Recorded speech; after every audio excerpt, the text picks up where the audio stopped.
So I guess now is a good point to hand over. And I say these three talks seem to be beautifully have been lined up here, which is well done, Owen, for that. So I will hand over now to Sarah and Willie for the final session here, which is about gradually then suddenly rebooting democracy in the US. I know you're going to do it as a dual session here, so I'll switch off my mic and let you on. So just give me a second to get my slides going, and we are going to do it as a dual session. I'm going to speak about the first few slides, and then Willie's going to speak about the last couple. Can you guys hear me and see me okay? We can, it's perfect. You can. Yes? Yes, everything's okay? Okay. Well, great. So I think Nathan's talk really set us up well. And I want to first acknowledge that we've changed the title several times, and even the notion of this paper several times, because we began by thinking about the Republican Party in the United States and where they were going, but we kept circling back to the events of January 6th. Because as we delve deeper into the question of where the Republican Party is going, it seemed like the January 6th insurrection threw into stark relief the need to reboot our democracy. And so rather than considering these events as the last gasp of a failed and desperate authoritarian president, the likes of which we never like to see again, we've studied and absorbed the information that's emerged since January. And it's become clear that this is probably the beginning and not the end of a new and even darker phase, of the dark phase of transformational leadership, to borrow Dennis Turish's title. So we're taking that definition of dark transformational leadership from Turish's book, who problematized what was heretofore a positively conceived notion of transformational leadership in his book, The Dark Side of Transformational Leadership. And so building on Turish, we propose that just as transformational leadership can be seen through a glass darkly, to quote the Rolling Stones, with plenty of evidence to support that kind of definition, we build on Foucault's notion of heterotopia as an interpretive lens through which to understand the events of January 6th. And so just as Foucault may have conceived the notion of heterotopia, other places, as a fairly positive construct, like Turish, we are building on and problematizing that construct as a way to understand what happened in the nation's capital almost a year ago. So, why are we looking at January 6th? While the information is still emerging about what degree the events of January 6th were orchestrated, one thing that's clear as an organizing principle is the space itself. And the two images on this slide represent the contrasting energies that were present on that day. On the one hand, it's the sacred space in this country, which may account for why people were taking selfies or even smoking weed in the rotunda. On the other hand, there was an attack on the Capitol that was incited by the outgoing president, an attack that spawned violence and resulted in death for both rioters and defenders. Our thesis is that while there are other plausible lenses through which to analyze and interpret the event, the notion of heterotopia fills a gap in our understanding of what still is almost incomprehensible to us, or to many of us in the United States. So these events call for a rebooting. And Foucault's notion of heterotopia offers a construct for these events. The contrasting images of the insurrectionists behaving violently side by side for those who are apparently awed by their surroundings may be explained by Foucault's notion of the other place that extends upon the notion of our utopia. Foucault asserts that utopias are sites with no real places. In contrast, Foucault invokes those places that exist outside of all places, even though it may be possible to indicate their location in reality. Because these places are absolutely different from all sites that they reflect and speak about, writes Foucault, I shall call them, by way of contrast to utopias, heterotopias. We propose that the capital, though certainly located in reality, is a kind of heterotopia, and being one evokes certain responses. While a heterotopia might emerge as an ideal space, just as transformational leadership might emerge as a kind of ideal leadership, it can also become perverted.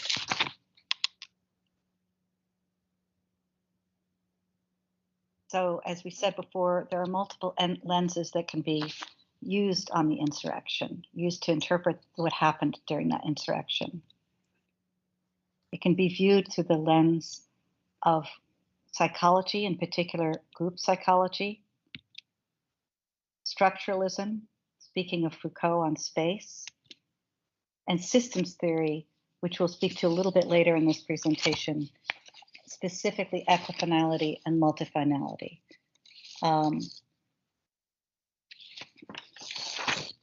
But we see the structuralist interpretation as the most salient, with the other two buttressing that interpretation. But to get specific about group psychology and how it serves to articulate what was happening in the Capitol, we have two quotations from Freud, who's actually quoting and summarizing Le Bon from 1895. Le Bon says, in a group, every sentiment and act is contagious, and contagious to such a degree that an individual readily sacrifices his personal interest to the collective interest. Le Bon dwells especially upon the lowering in intellectual ability which an individual experiences when he becomes merged in a group. And juxtaposed with those quotations, we have the opening sentence or so from an article that was written in the New York Times, a long piece of investigative reporting that profiled 7 of the people who were involved in the violence of the Capitol. The authors of that piece say, but it may help to slow down the video evidence. Doing so provides a close-up view of how seemingly average citizens, duped by a political lie, goaded by their leaders, and swept up in a frenzied throng, can unite in breathtaking acts of brutality.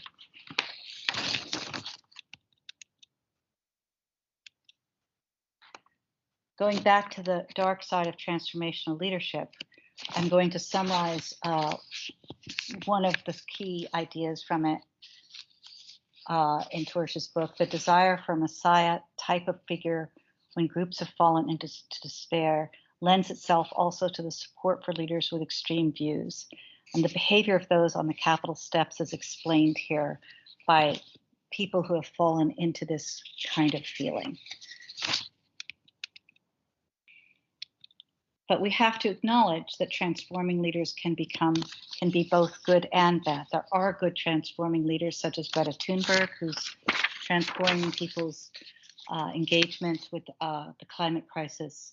And of course, we have a darkly transforming leader in the former president of the United States.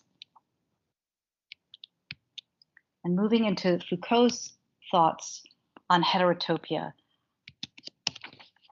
I'm going to quickly summarize the 6 principles of heterotopias that he lays out in his paper from 1967, which was published almost 20 years later. Just as transformational leaders can be good or bad, we have constructs of heterotopias that can be good or bad. So we have Foucault's useful definition of heterotopia as a way of articulating the significance of the Capitol as the location of the insurrection. And here are the 6 principles. Heterotopia exists in all societies. It has different functions in different societies. It is capable of juxtaposing in a single real place several spaces, several sites that are themselves incompatible. Most often they are linked to slices in time. They presuppose a system of opening and closing that both isolates and makes them penetrable. And they have a function in relation to all spaces that remain. And most saliently, we think that the fourth principle applies to the insurrection. Heterotopias are most often linked to slices in time. The heterotopia begins to function at full capacity when men arrive at a sort of absolute break with their traditional time. And you can think of the counting of the votes as happening at a specific time, and the break from regular time that occurred as these people went back to chanting 1776 as they broke into the Capitol. And at this point, I'm going to turn over the presentation to my friend and colleague, Willie Donaldson. So Willie, you just tell me when you want me to click on the points here, okay? All right. Well, thank you, and welcome everyone. Again, Sarah said, I'm Willie Donaldson. I'm an associate professor at Christopher Newport University, and I'm the crazy systems guy who keeps, crashing the leadership party. So bear with me. But as I've worked with Sarah on this and talked with a number of you, it became clear to me that looking through a systems lens might be helpful to think through this. And kind of combining all of these elements, it struck us that this notion of MAGA, Make America Great Again, why add the again?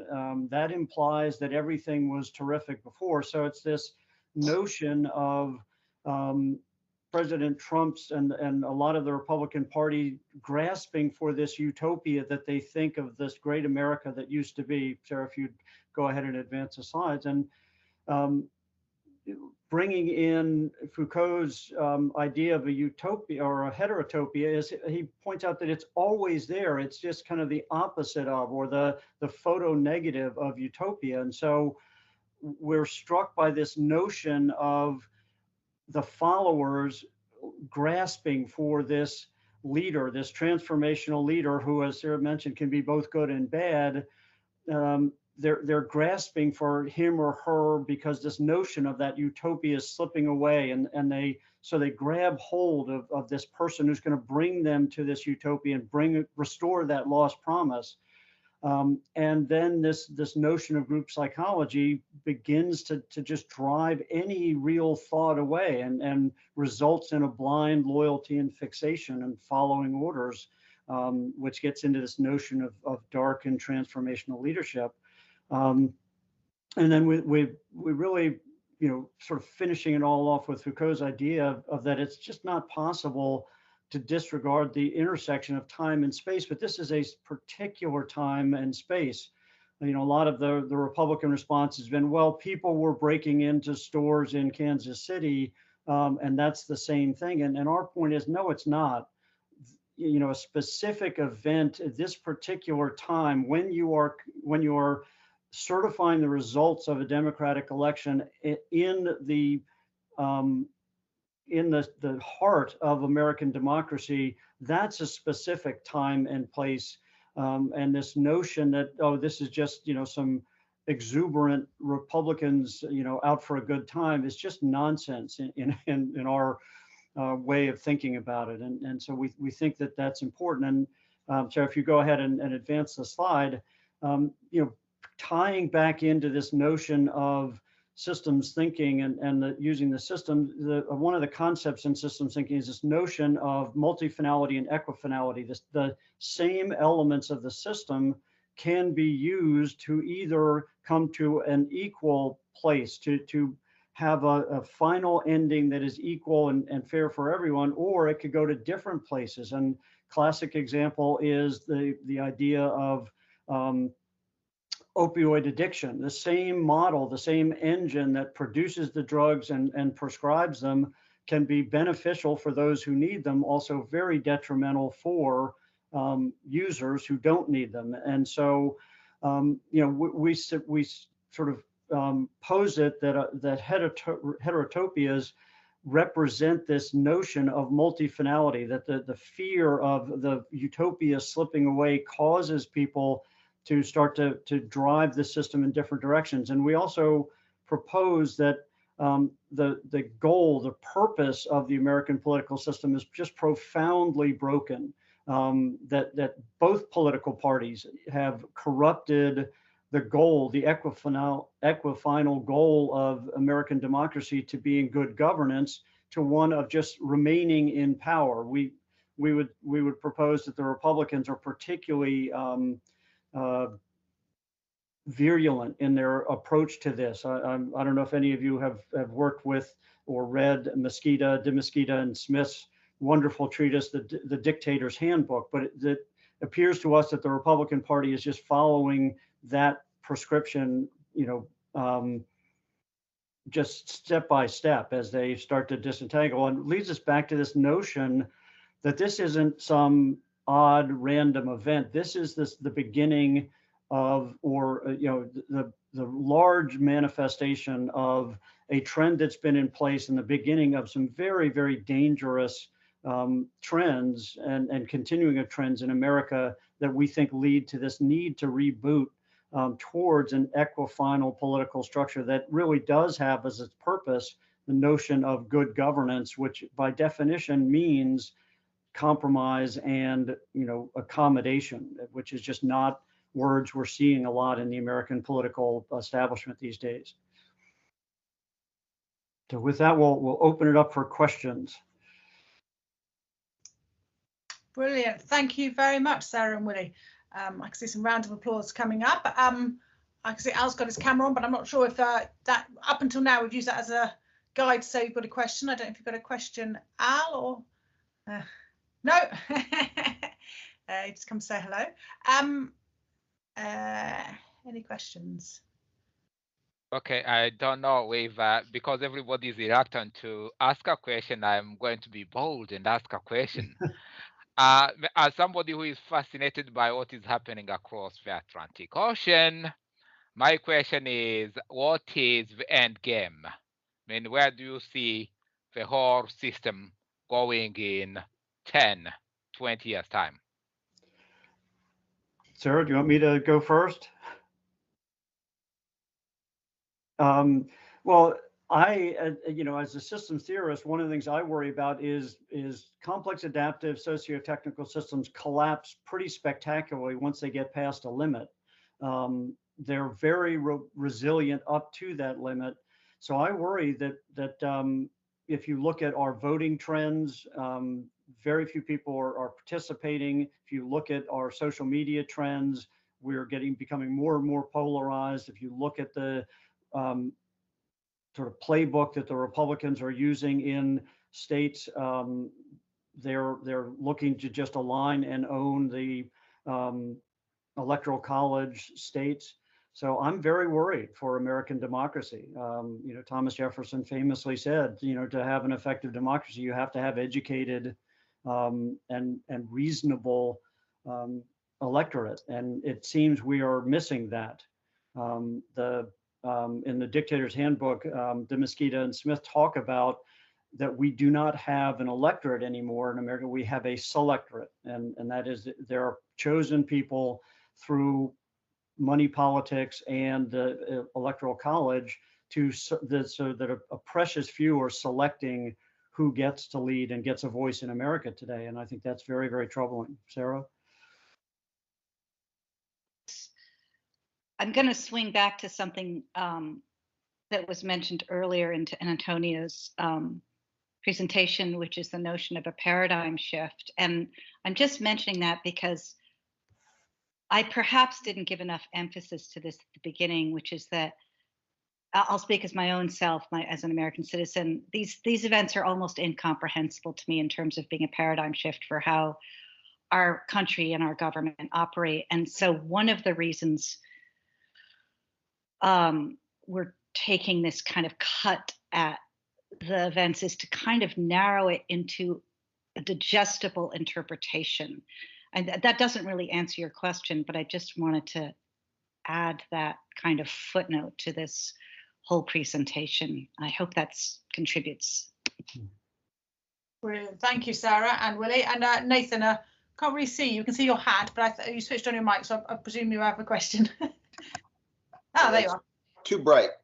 Oh, yeah. You're just showing off that it's too bright. I'm in damp, wet, and miserable Bath. Go ahead, Nathan.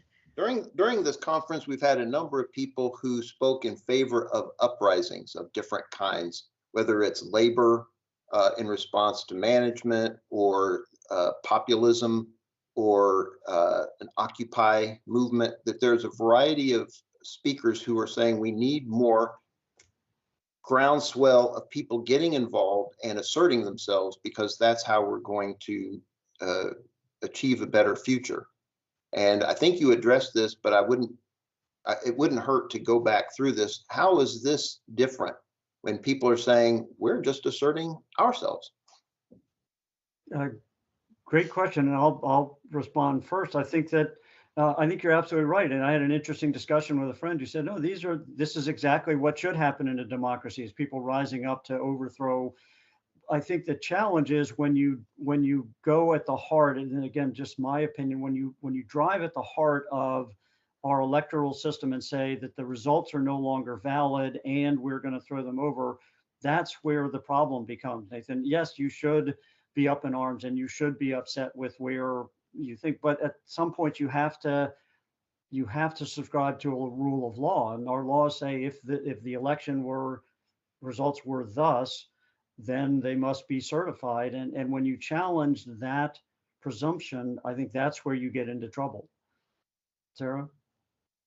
Yeah, and I guess it all comes down to discrimination. How do we discriminate between a good transforming leader and a bad transformational leader, right? Yep. And how do you discriminate between and this goes back to actually Nathan's presentation, I think, which is what is settled by history, and at what point do we settle on the fact that this was a destructive disruption of our norms that are good in the normative sense. They are good norms to have a legal election. But I guess that's a deeply philosophical question that we're trying to problematize here in terms of discriminating between a good use of space or a good influential other space and one that in a perverted sense informs a perverted sort of leadership. I hope that makes sense what I was saying. Yeah, I think had the mob ranted and raved, walked down Pennsylvania Avenue and stood at the Capitol while the certification was going on, that's a very different thing than trying to break in and kidnap or worse, some of our elected officials. So it's one thing to raise your voice against the system. It's quite another to try to overthrow it in that form, in a violent form. Brilliant, thank you. And Nathan's commented, I'm grateful for your orderly presentation. Thank you. I don't know whether you've noticed that Dennis has put a comment in the chat, and I don't know whether, not sure, Dennis, whether you're able to switch on a mic or anything, but he said, and I don't know whether it was response to something earlier on, is it time to use the F? Oh, here we are. He's switching on his mic. Oh, okay. He's coming. Go, Dennis. Yeah. I'm sorry. I haven't been very well this conference, so I've been just dipping in and out of it, and you might have already addressed these issues, so my apologies. But I was just wondering what your feeling is about whether it's time to use the F word in relation to Trump and the Republican Party, because the party is clearly now openly against democracy, which is an extraordinary position for any society to be in, where one of the two main defining pillars of its institutions is in essence threatening to tear them down. So is it time to use the F word, or is it too premature? By the word F in fascism, Dennis? Yeah.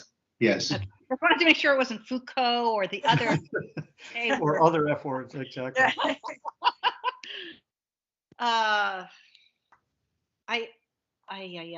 mean, I get so scared of using that word because then I think it's over. But if I don't know how many of you are aware of the new Atlantic Monthly article that's come out just 2 days ago, that's basically saying January 6th was practice. And I think it's, again, discrimination and a balancing act between when we become deeply alarmed and mobilize, and when we try to hold on to a certain calm and like, we're going to have hearings, we've got a system. And in other words, I don't know. But I think it's great that you raised it, Dennis. I'm so glad you could make it, even though you're not feeling well. And Willie, what is your response?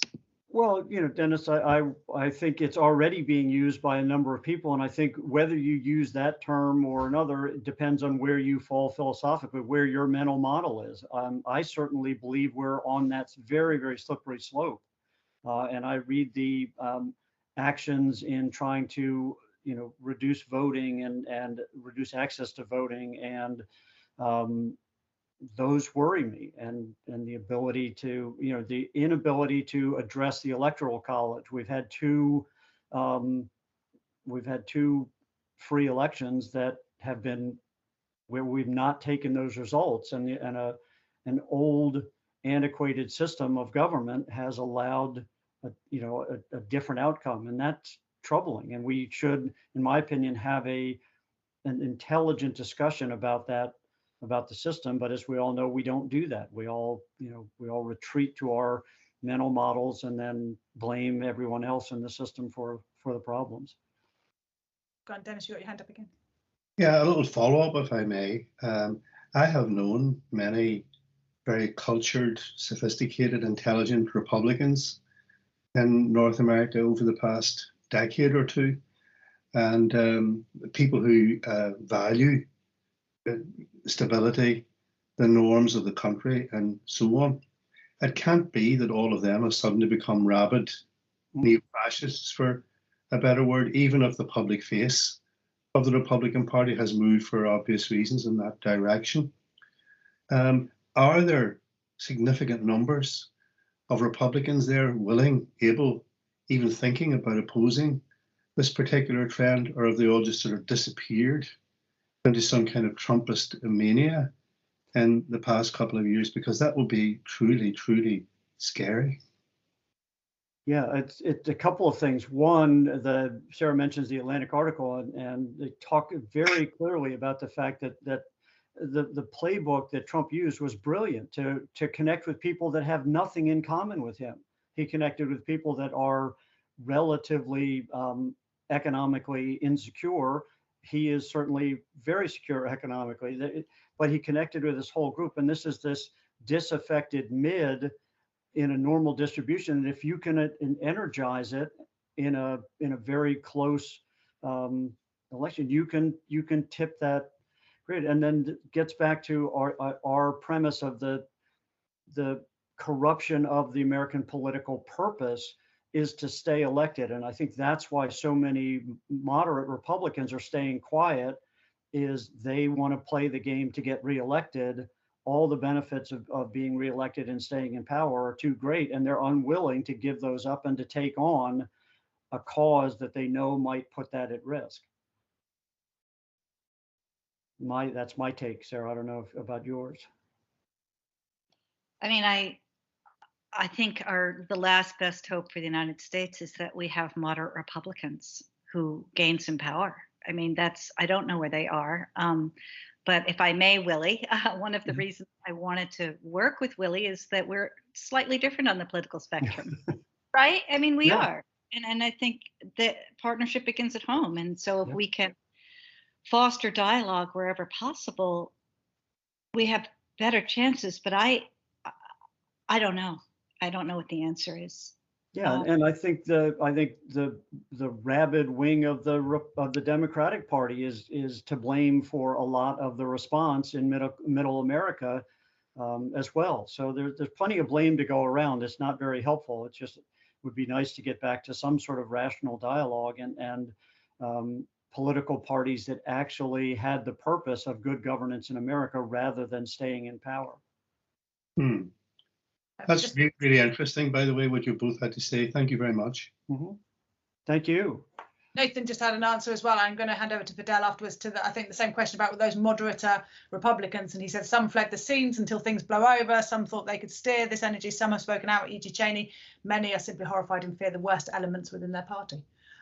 Fidel, I think you've got the last question. Let's hope we have a kind of positivity at the end.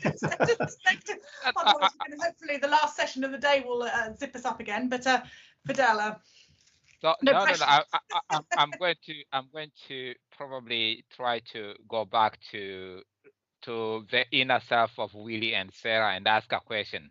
this time around as somebody who hails from the so-called global South. America used to be seen as the pillar of democracy. So when I was growing up, I used to listen to Voice of America, and we seem to be looking at yourselves up as a model of where society should be. So in the light of what has been happening since January 6th, what do you professionally forget about, and you as Americans, how do you feel about how we from outside view you in post January 6th era, in the post January 6th era, and how can you redeem yourselves as a society? That's a great question. Sarah, do you want to go or you want me to jump? How can we redeem ourselves in the eyes of the world from January 6th? Well, I think one thing is we've still got the press.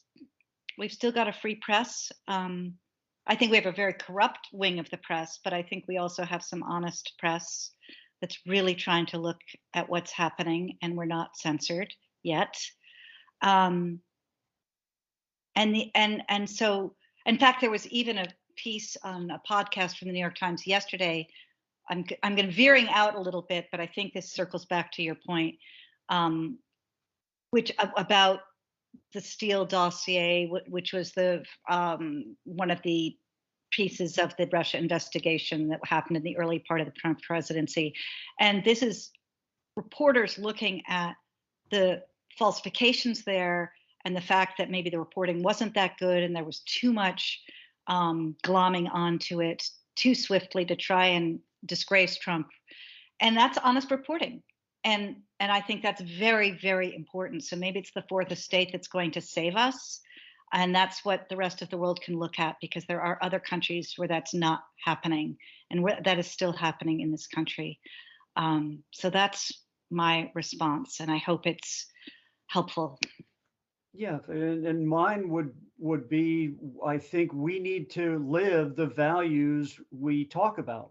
We don't. It's become in my opinion, America's founding values are, we're not living them, and we're not demonstrating a great democracy. I think this notion, I'm working on a piece that Sarah knows about this notion of American exceptionalism. I don't think it was ever, we were exceptional, but it was pretty easy to be exceptional when the world was in ruins after World War II, and we were the only really functioning economy. So I think we believed our own press releases, and I know I did business all around the world before becoming an academic, and the people and friends that I talk to around the world are embarrassed by America, and they're tired of America, pounding our chest and saying we're the best, particularly when we're not exhibiting those behaviors. So I think if we get back to what made America great, and in accepting immigration and